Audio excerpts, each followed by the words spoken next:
I've kind of always been passionate about things that are relevant to society today, like a lot of social justice issues and things, and that's kind of why I took the class.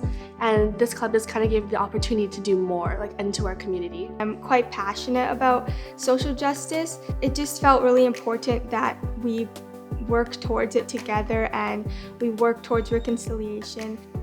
We just really want to make sure that residential school survivors and their families feel welcome within Richmond schools. We want them to feel like they have a place and their history is acknowledged. So it felt really important that we do something impactful within schools. I could see their initiative in the classroom, and they wanted to take it further and to try to expand and make acts of reconciliation sort of known in our community. So we decided to raise money to give a flag to every school in Richmond, an Every Child Matters flag, to raise awareness about truth and reconciliation and how we can work towards it. It was kind of something we all discussed as a club, and it was a lot of planning for this process. We did a lot of fundraising. We did bubble tea sales, we did enamel pin sales and bake sales to raise enough funds for the flags. So I believe we purchased over 50 Every Child Matters flags.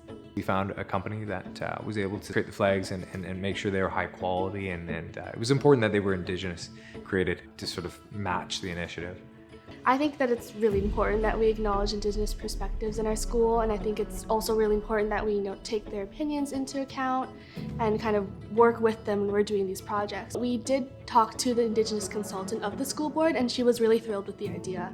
It made her feel like she was being acknowledged, and she shared some history with us about her ancestors who had been in residential schools, and it was quite impactful, and we just really wanted to not fix this issue, but shine light on what had happened before and acknowledge it. It's really visual, and it kind of starts that conversation and the discussion about residential schools. I think it shows that the school is really inspiring students to work towards their passions. This isn't something that we had to do in class, but Mr. Taylor really took his own time and helped us with this initiative. And I think without the school, it would have been a lot harder to reach out to important people within the district and spread our messages.